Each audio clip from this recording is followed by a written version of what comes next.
तो इनका इस तरह से एक ना डायनामिक पैटर्न बन जाता है, जो हर वक़्त थोड़ा-थोड़ा चेंज होता रहता है। यानी ऐसे नहीं है कि आप देखेंगे तो प्रोटीन हर वक़्त उसी जगह पे पड़े हैं, हर वक़्त उस जगह पे नहीं होंगे, वो अपनी मूवमेंट जो है ना वो कंटिन्यू रखते हैं।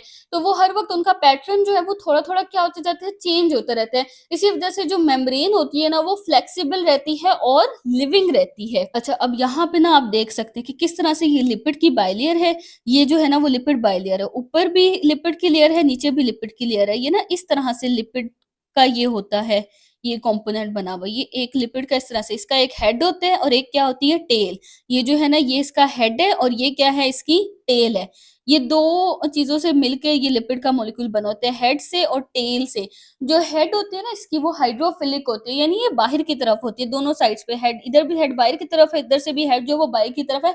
हाइड्रोफिलिक होती है, वाटर लविंग होती है, क्योंकि जो वाटर का इर्द-गिर्द तो सारा वाटर कंटेंट है ना, अंदर साइटोप्लाज़्म भी पूरा जेली लाइक है, वाटर लाइक है, तो वो और सेल के बाहर भी वाटर लाइक कंटेंट है, तो ये जो है ना बाहर की तरफ होती है और ये वाटर लविंग होती है। और ये जो अंदर टेल होती है ना, ये क्या होता है, ये हाइड्रोफोबिक होती है, ये वाटर फेयरिंग होती है, वाटर से डरती होती है, इस वजह से ये अंदर की तरफ होती है।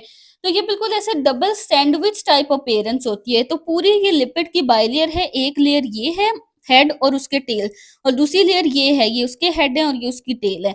और जो प्रोटीन्स के कंपोनेंट्स है ना, ये उसके अंदर क्या हुए हुए हैं, सबमर्ज्ड हुए हुए हैं। उसके अंदर क्या है, ये प्रोटीन्स के कंपोनेंट्स जो है वो उसके अंदर पड़े हुए हैं। ये भी प्रोटीन्स के कंपोनेंट्स है और ये भी जो है वो क्या है, वो प्रोटीन्स के कंपोनेंट्स है। अब ये जो प्रोटीन और लिपिड्स के कंपोनेंट्स है ना, ये साइड बाय साइड अपनी मूवमेंट क्या रखते हैं, कंटिन्यू रखते हैं। तो इस वजह से, इस लेटरल मूवमेंट की वजह से मोज़ेक पैटर्न बन जाता है इसका, जो चेंजिंग पैटर्न होता है। मोज़ेक का मतलब होता है चेंजिंग पैटर्न। जो हर वक़्त जो है वो क्या होता रहता है, चेंज होता रहता है। ये सेल के आउटसाइड की जगह है और ये सेल के इनसाइड की जगह, यानी ये जो है ना इस तरह से ये पूरी मेम्ब्रेन की लेयर इस तरह बन जाएगी। ये पूरी इस तरह से ये सेल मेम्ब्रेन की लेयर होती है और अंदर जो है वो सेल की ऑर्गेनेल्स वगैरह पड़ी होती हैं।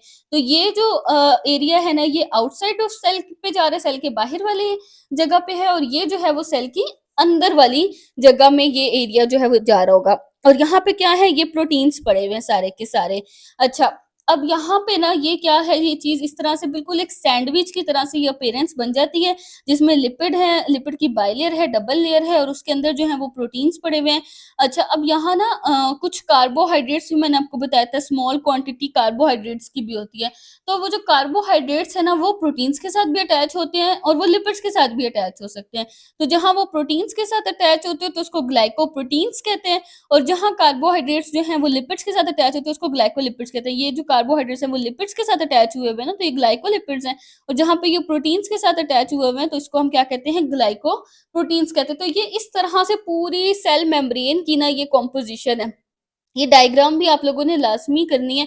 अगर फ्लूइड मोज़ेक मॉडल पूछा जाए तब भी आपने ये डायग्राम लिखनी है, और अगर सेल मेम्ब्रेन लॉन्ग क्वेश्चन में आता है तब भी आपने ये डायग्राम बनानी है। अच्छा, तो बच्चों अब हमने डायग्राम की हेल्प से फ्लूइड मोज़ेक मॉडल को समझ लिया और देख लिया कि कैसे ये मोज़ेक या चेंजिंग पैटर्न्स बनाते हैं। लिपिड्स और प्रोटीन्स जो है वो इनकी लेटरल मूवमेंट होती रहती है, साइड बाय साइड मूवमेंट होती रहती है, जिसकी वज़ह से इनका जो पैटर्न है ना वो कॉन्स्टेंटली चेंज होता रहता है। लेकिन ये मूवमेंट लेटरल मूवमेंट है, ये बात भी ध्यान में रखनी है। ये साइड बाय साइड मूवमेंट है, ऊपर और नीचे मूवमेंट नहीं है, ये बस साइड टू साइड मूवमेंट है।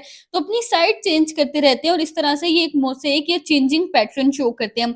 और इसी वजह से जो सेल मेम्ब्रेन है ना, वो एक फ्लेक्सिबल है और लिविंग मेम्ब्रेन है।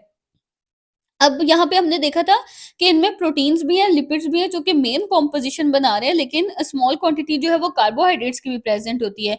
तो कार्बोहाइड्रेट्स जो हैं वो प्रोटीन्स के साथ भी जॉइन हो सकते हैं या लिपिड्स के साथ भी जॉइन हो सकते हैं। यानी मेन कॉम्पोजिशन तो प्रोटीन्स और लिपिड्स की है ना, लेकिन स्मॉल क्वांटिटी में जो कार्बोहाइड्रेट्स हैं वो इस तरह से ही प्रेज़ेंट होते हैं कि या तो वो प्रोटीन्स के साथ जॉइन हुए हुए होंगे या वो लिपिड्स के साथ जॉइन हुए हुए होंगे। वो भी हमने डायग्राम में भी देख लिया कि किस तरह जॉइन हुए हुए होते हैं। तो जब प्रोटीन्स के साथ जुड़े हुए होते हैं, जॉइन हुए हुए होते हैं, तो वो क्या बनाते हैं, ग्लाइकोप्रोटीन्स कहते हैं उनको। और जब वो लिपिड्स के साथ जुड़े होते हैं तो उनको ग्लाइकोलिपिड्स कहते हैं। ग्लाइको का मतलब कार्बोहाइड्रेट्स हो गया ना, और प्रोटीन्स का मतलब ये होगा कि प्रोटीन्स के साथ जुड़े हैं तो ग्लाइकोप्रोटीन्स बन जाता है इनका मॉलिक्यूल, और जब लिपिड के साथ जुड़े होते हैं तो क्या बन जाते हैं, ग्लाइकोलिपिड्स बन जाते हैं।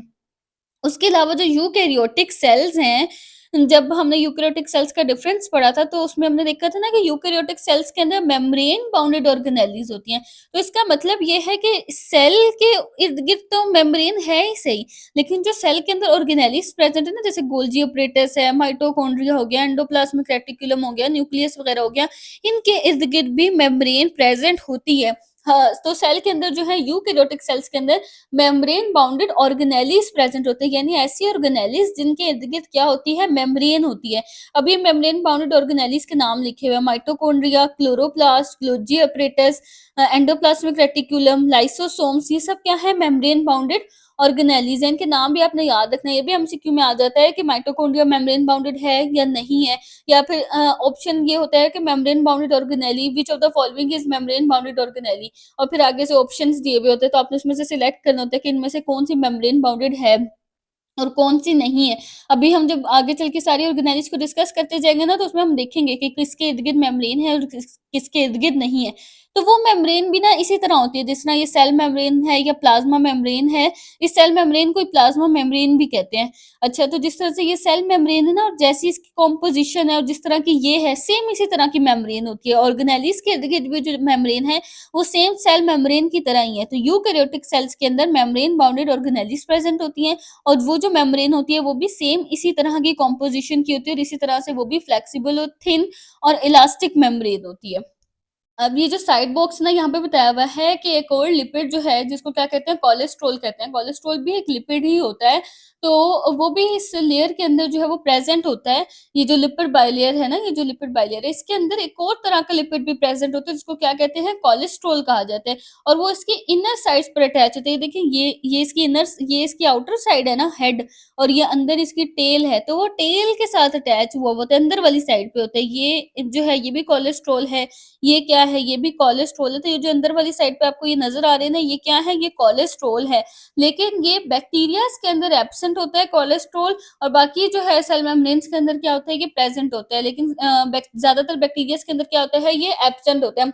तो कोलेस्ट्रॉल का मॉलिक्यूल जो है ना, वो फॉस्फोलिपिड बाइलेयर के अंदर वाली साइड पे होता है। ये जो फैटी एसिड चेन्स है ना, इनके अंदर, इनकी जो टेल्स है ना, इनके अंदर होता है। और ये क्या होता है, ये हाइड्रोफोबिक रीजन में प्रेज़ेंट होता है। मैंने आपको बताया ना कि इसका जो हेड है वो हाइड्रोफिलिक है, यानी वाटर लविंग है, तभी तो वो बाहर की तरफ इजीली सर्वाइव कर रहा है ना, वाटर के साथ वो हर वक्त कांटेक्ट में है और वो इजीली सर्वाइव कर रहा है। लेकिन जो टेल्स है ना, वो अंदर की तरफ होती है, मेम्ब्रेन की अंदर की तरफ टेल्स होती हैं, क्योंकि वो वाटर फेयरिंग होती है, हाइड्रोफोबिक होती हैं, वाटर से डरती हैं। अच्छा, अब ये जो है कोलेस्ट्रॉल का जो मॉलिक्यूल है, ये स्मॉल मॉलिक्यूल्स जो होते हैं, जैसे कि वाटर या जो सॉल्युबल आयंस वगैरह हैं, इनके लीकेज को प्रिवेंट करता है। क्या करते हैं? लीकेज से प्रिवेंट करते हैं, जैसे कि वाटर या स्मॉल सॉल्युबल आयंस वगैरह अंदर से जो बाहर की तरफ निकल जाते हैं ना, उसको प्रिवेंट करता है। इसकी एग्ज़ाम्पल ऐसे, जैसे कि कोई ईंटों की दीवार हो ना, जैसे ब्रिक वॉल हो, ईंटों की दीवार हो, उसमें छोटे-छोटे से गैप्स हो, तो उन गैप्स को फिल करने के लिए वहाँ पे सीमेंट के ब्लॉक्स लगा दिए जाएँ। तो इसी तरह से इस कोलेस्ट्रॉल की भी यही एग्ज़ाम्पल है, ये भी वो सीमेंट के ब्लॉक हैं, जो उस गैप को क्या कर देते हैं, फिल कर लेते हैं, और वॉल को और ज़्यादा स्ट्रॉन्ग बना देते हैं, और किसी भी तरह के लीकेज से उसको क्या करते हैं, प्रिवेंट करते हैं, उसको और ज़्यादा बैलेंस्ड बना देते हैं। तो इस कोलेस्ट्रॉल के मॉलिक्यूल का भी यही काम है कि ये इसके अंदर के गैप्स को फिल कर देती है, जो भी लिपिड के अंदर के गैप्स होंगे, उनको फिल कर देगी, और वाटर को या जो भी आयंस वगैरह जो सेल से बाहर निकल जाते हैं, उनको क्या कर देगी, उनको रोक देगी इन गैप्स को फिल करके। तो आई होप आपको आज का लेक्चर समझ आ गया होगा। तो नेक्स्ट लेक्चर में हम अपनी नेक्स्ट ऑर्गेनेली स्टार्ट करेंगे, साइटोप्लाज्म। और अगर किसी को कोई कन्फ्यूजन है या कोई पॉइंट कहीं से समझ नहीं आ रहा, तो वो मुझसे कमेंट सेक्शन में पूछ सकते हो।